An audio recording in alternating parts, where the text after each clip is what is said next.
예전엔 현장 사람들이 저를 소장님이라고 불렀습니다.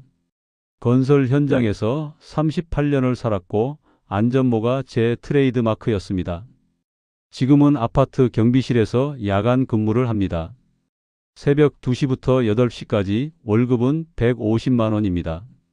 허리가 아파서 의자에 오래 앉아 있기도 힘듭니다. 순찰을 돌다가 주차장 구석에 세워진 캠핑카를 봅니다. 먼지가 수북이 쌓였고 타이어 공기는 빠져 있습니다. 관리비 연체 딱지가 유리창에 붙어 있습니다.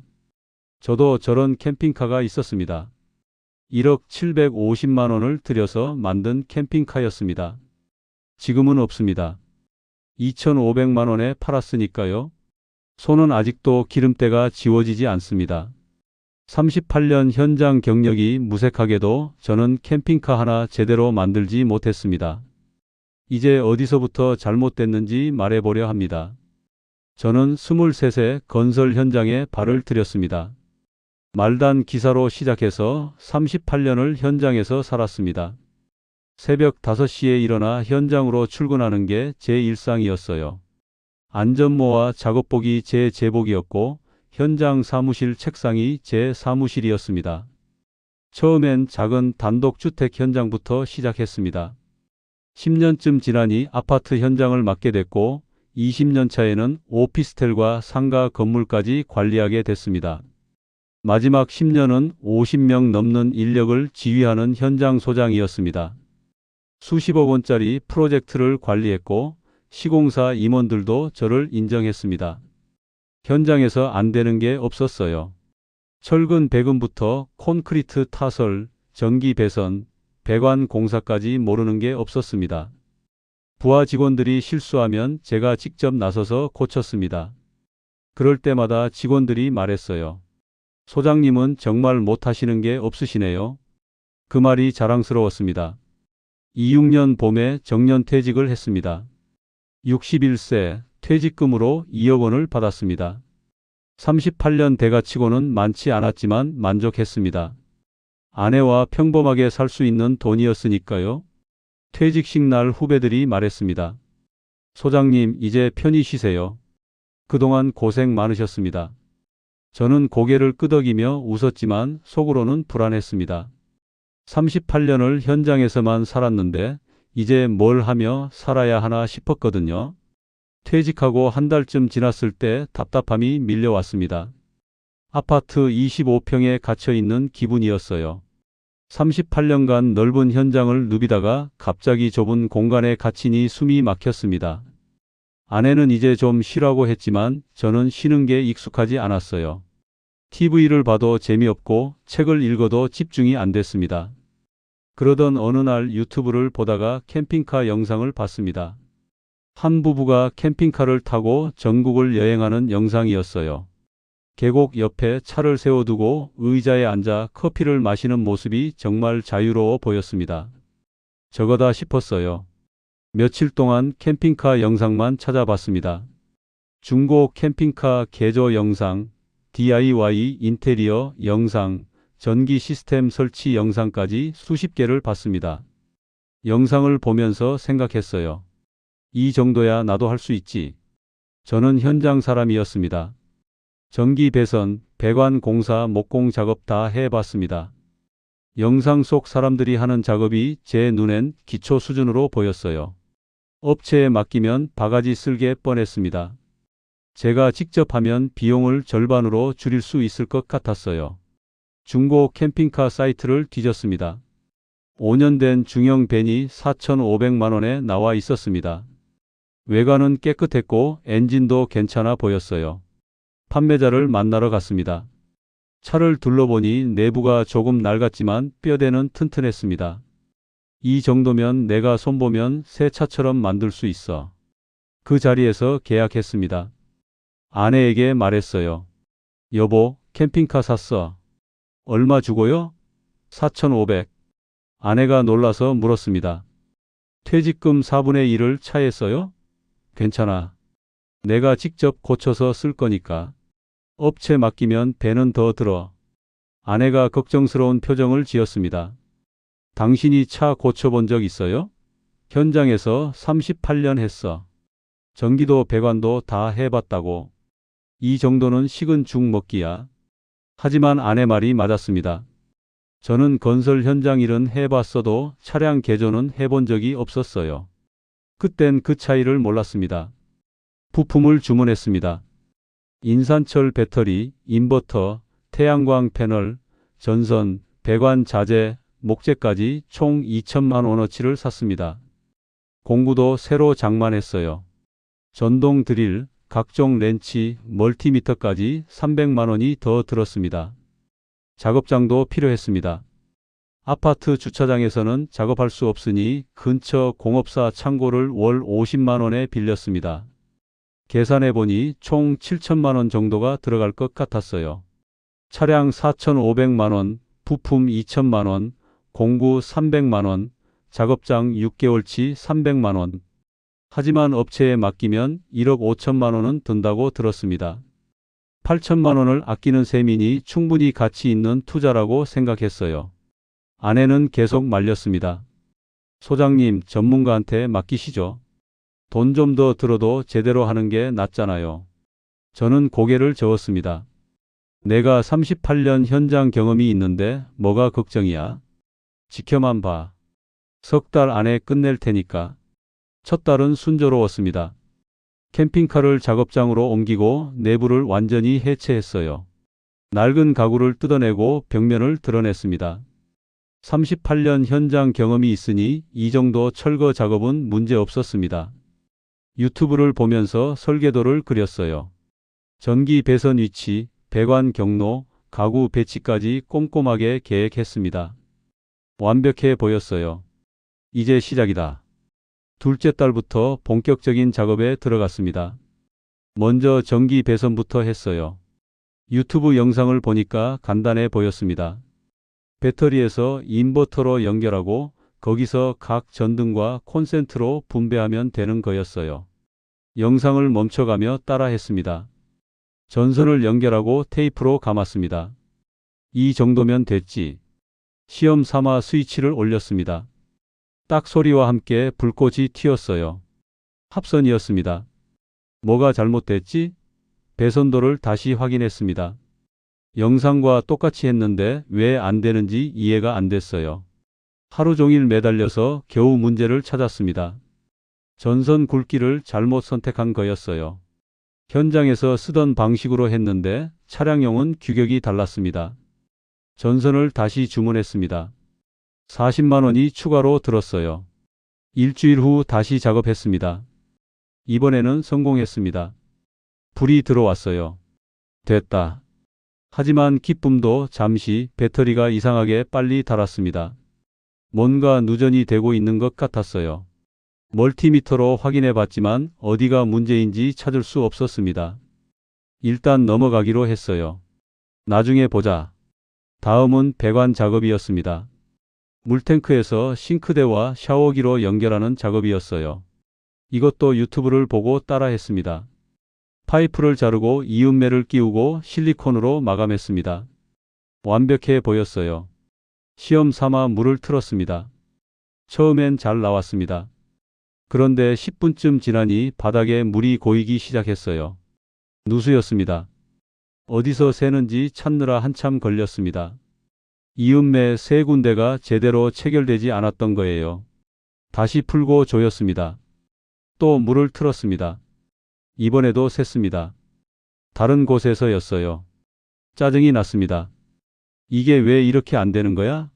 결국 그날은 포기하고 집에 갔습니다. 다음 날 다시 가서 작업했어요. 세 번째 시도 끝에 겨우 누수를 잡았습니다. 이틀이 걸렸습니다. 유튜브에서는 1시간이면 끝나는 작업이었는데요. 셋째 달이 됐습니다. 목공 작업을 시작했어요. 침대와 수납장을 만드는 일이었습니다.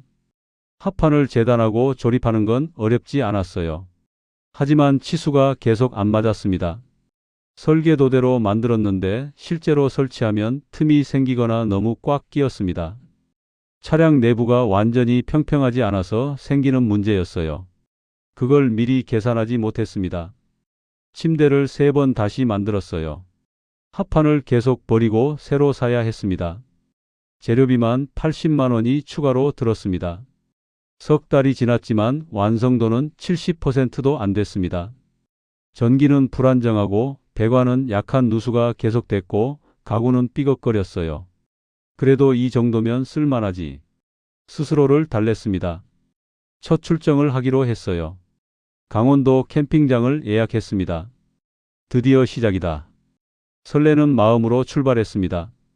고속도로를 1시간쯤 달렸을까요? 갑자기 계기판에 경고등이 켜졌습니다. 배터리 방전이었어요. 주행 충전이 제대로 안 되고 있었습니다. 전기 배선 어디가 잘못된 거였어요. 갓길에 세우고 한참을 들여다봤지만 원인을 찾을 수 없었습니다. 결국 캠핑은 포기하고 집으로 돌아왔어요. 첫 출정이 실패로 끝난 겁니다. 그날 밤 아내가 말했습니다. 그러게 전문가한테 맡기라고 했잖아요. 저는 대답하지 않았습니다. 인정하기 싫었거든요. 넷째 딸이 되자 여름이 왔습니다. 에어컨 시스템을 설치해야 했어요. 무시동 에어컨이라는 걸 달아야 주차 중에도 시원하게 지낼 수 있었습니다. 유튜브를 보니까 배터리와 인버터만 제대로 연결하면 된다고 했어요. 부품을 주문했습니다. 에어컨 본체와 설치 키트로 200만 원이 들었습니다. 주말 이틀을 꼬박 매달려서 설치했어요. 천장에 구멍을 뚫고 에어컨을 고정했습니다. 전선을 연결하고 배터리와 이었습니다. 됐다. 시험 가동을 했습니다. 위잉 소리와 함께 에어컨이 돌아갔어요. 시원한 바람이 나왔습니다. 성공이었습니다. 하지만 10분쯤 지나니 에어컨이 꺼졌어요. 배터리가 방전된 겁니다. 용량이 부족했던 거였어요. 계산을 잘못한 겁니다. 배터리를 추가로 사야 했습니다. 80만 원이 더 들었어요. 배터리를 추가하고 다시 시험했습니다. 이번에는 30분을 버텼습니다. 그런데 갑자기 탁 소리와 함께 전기가 나갔어요. 인버터가 과부하로 타버린 겁니다. 망했다. 인버터도 용량이 부족했던 거였습니다. 더 큰 인버터로 교체해야 했어요. 120만 원이 추가로 들었습니다. 결국 에어컨 하나 달려고 400만 원을 쓴 셈이었어요. 그것도 제대로 작동하는지 확인도 못하고요. 다섯째 딸 가을이 왔습니다. 캠핑을 가기로 했어요. 이번에는 제대로 준비했습니다. 배터리 충전 확인하고 배관 점검하고 가구 삐걱거림도 고쳤습니다. 충남 보령 캠핑장으로 출발했어요. 고속도로를 달리는데 기분이 좋았습니다. 드디어 제대로 된 캠핑이다. 캠핑장에 도착해서 자리를 잡았습니다. 저녁을 해먹고 캠핑카 안에서 쉬었어요. 그런데 밤에 비가 내리기 시작했습니다. 처음엔 괜찮았어요.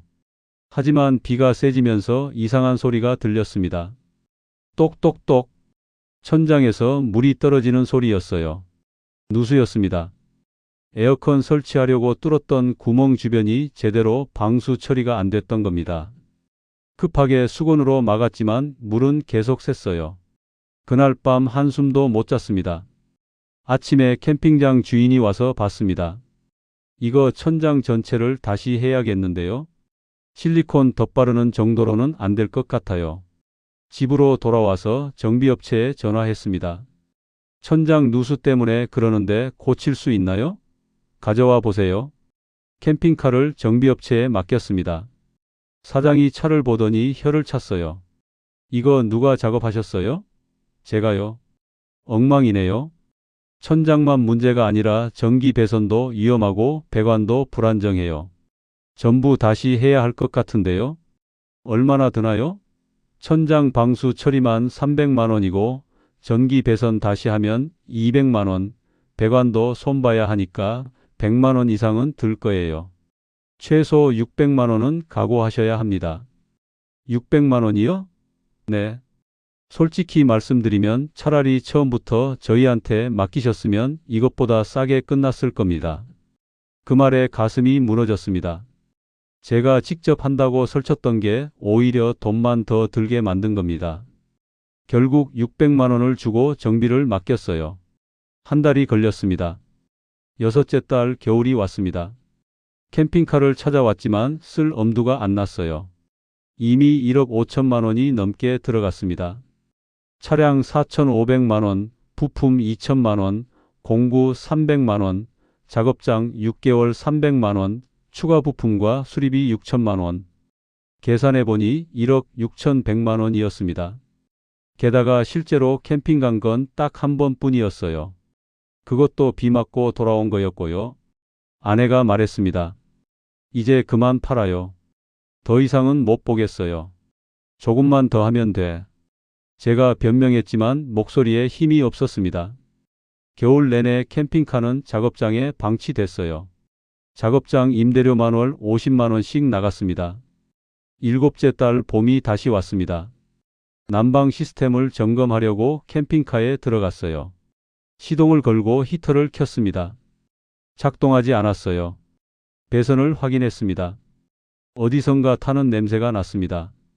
전기 패널을 열어봤더니 배선 일부가 그을려 있었어요.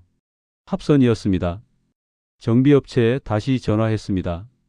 이번엔 화재 위험이 있다는 판정이 나왔어요. 전기 시스템을 완전히 교체해야 한다고 했습니다. 견적이 1,500만 원이었습니다. 그때 깨달았습니다. 이건 끝이 없구나. 아무리 돈을 들여도 제대로 된 캠핑카가 안 되는구나.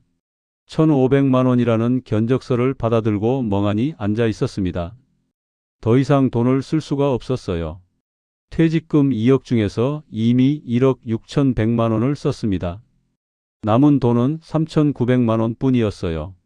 여기서 1,500만 원을 더 쓰면 2,400만 원밖에 안 남습니다. 노후 자금으로는 턱없이 부족했어요.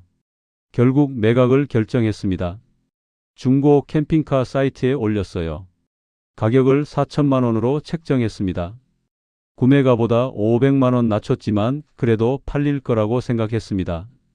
일주일이 지났지만 연락이 없었어요. 조회수만 25. 가격을 3,500만 원으로 낮췄습니다. 또 일주일이 지났습니다. 문의 한 건이 왔어요. 실물 볼 수 있나요? 네, 언제든지요. 구매 희망자를 만났습니다. 40대 남자였어요.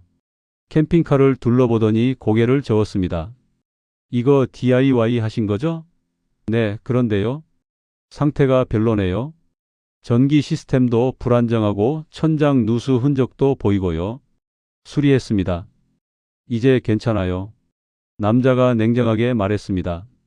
솔직히 말씀드리면 DIY 흔적이 너무 많아요. 이런 차는 중고 시장에서 기피 대상이에요. 나중에 또 문제 생길까봐 다들 안 사거든요. 그럼 얼마면 사시겠어요? 2,500만 원. 2,500만 원이요? 4,500만 원 주고 산 건데요. 중고차는 구매가로 안 팔립니다. 현재 상태로 값이 매겨지는 거예요. 솔직히 이 가격도 제가 봐주는 겁니다. 머리가 멍했습니다. 2천만 원 손해라는 얘기였어요. 생각해 보겠습니다. 알겠습니다. 연락 주세요. 남자가 떠났습니다. 집으로 돌아와서 계산했습니다. 총 투자액 1억 6,100만 원. 매각 예상가 2,500만 원. 손실액 1억 3,600만 원. 퇴직금의 68%가 사라지는 겁니다.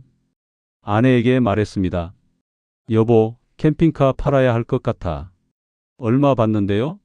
2,500. 아내가 한참을 말이 없었습니다.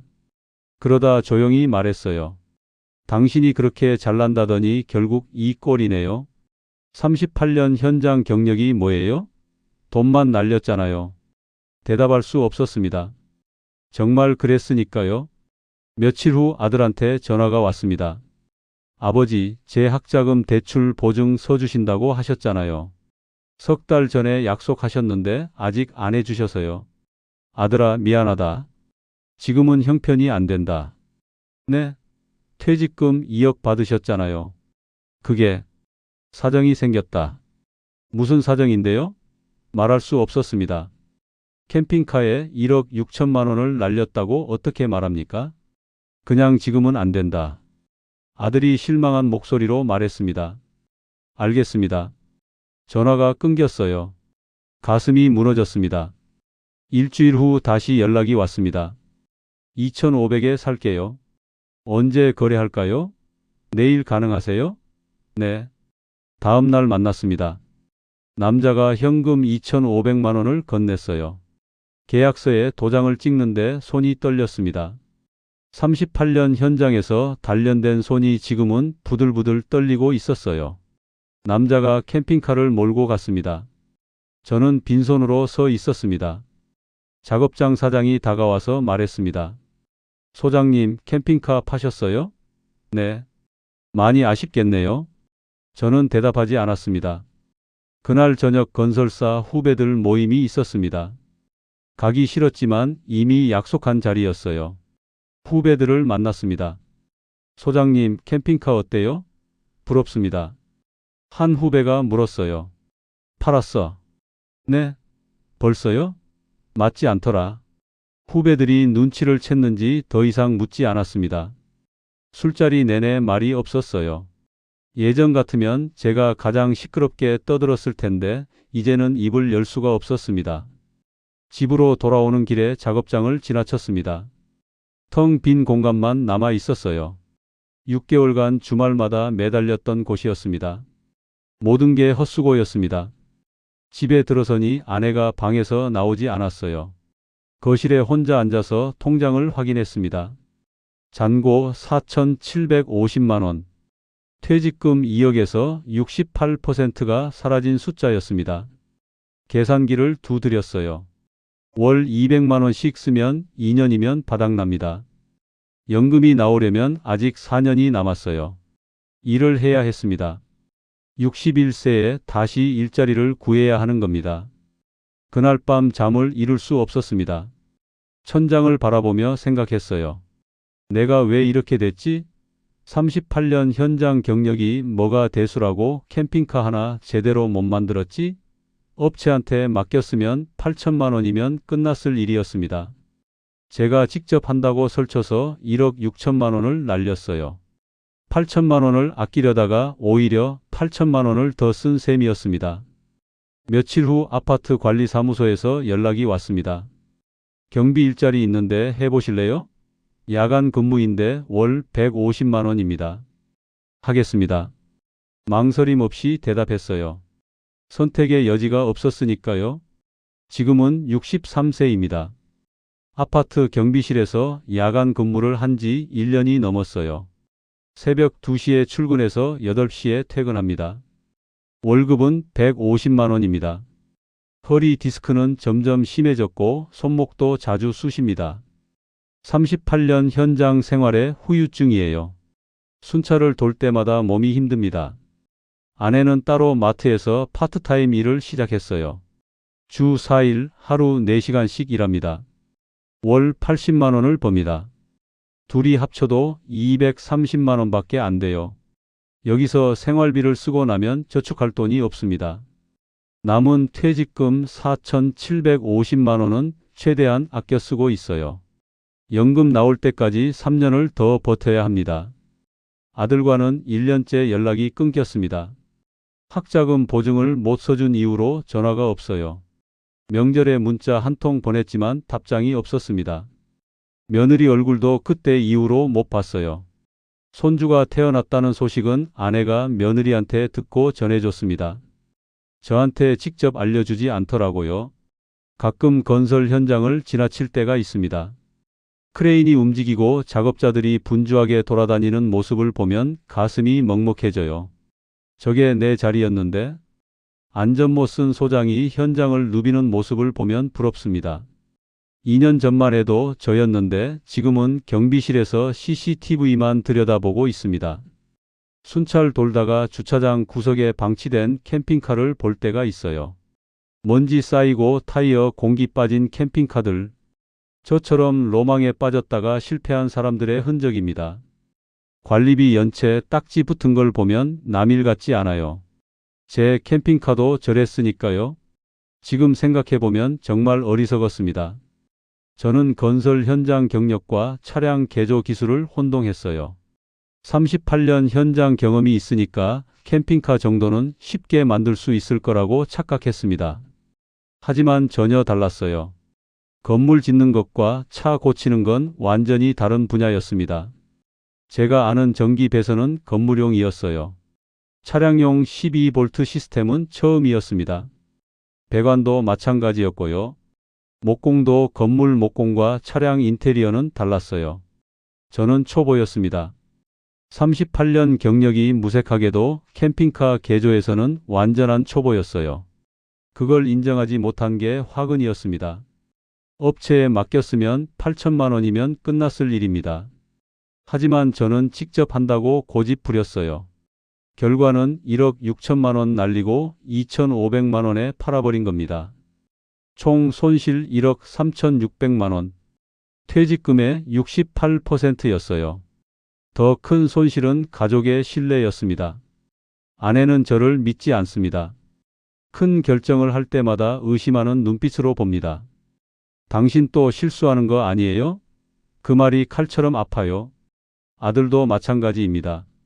제가 약속해도 믿지 않아요. 학자금 보증 못 써준 게 평생 상처로 남을 것 같습니다.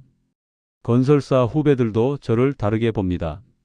예전엔 소장님이라고 부르며 존경했는데 지금은 불쌍하게 보는 눈치예요. 술자리에 불러도 핑계대고 안 갑니다. 창피하거든요. 혹시 이 이야기를 듣고 계신 분 중에 저처럼 DIY를 고민하시는 분이 계시다면 꼭 말씀드리고 싶습니다. 경력은 해당 분야에서만 유효합니다. 다른 분야에서는 초보입니다. 저는 건설 현장 38년 경력자였지만 캠핑카 개조에서는 완전한 초보였어요. 그걸 인정하지 못해서 1억 3천만 원을 날렸습니다. 전문가한테 맡기세요. 돈 아깝다고 직접 하지 마세요. 오히려 더 많은 돈이 듭니다. 제가 증명했잖아요. 유튜브는 편집된 성공 사례만 보여줍니다. 실패 과정은 안 보여줘요. 저도 유튜브만 믿고 시작했다가 망했습니다. 현실은 영상과 전혀 달라요. 로망으로 큰 돈 쓰지 마세요. 특히 퇴직금은 노후 자금입니다. 한번 날리면 다시 못 모아요.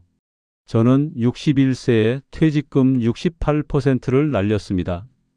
회복할 방법이 없어요. 지금은 경비일로 근근히 버티고 있습니다. 가장 후회되는 건 아내 말을 안 들은 겁니다. 전문가한테 맡기라고 몇 번이나 말했는데 제가 고집 부렸어요. 나는 현장 사람이야. 이 정도는 할 수 있어. 그 오만함이 가족을 불행하게 만들었습니다. 지금 저는 평범한 일상이 얼마나 소중한지 깨달았어요. 38년 현장 생활이 힘들었지만 그래도 안정적이었습니다. 퇴직하고 로망 줬다가 모든 걸 잃었어요. 평범함이 최고입니다. 여러분도 평범한 일상을 지키시길 바랍니다. 저처럼 로망에 빠져서 모든 걸 날리지 마세요. 제 이야기가 여러분의 퇴직금을 지키는 작은 도움이 되길 바랍니다. 끝까지 들어주셔서 고맙습니다.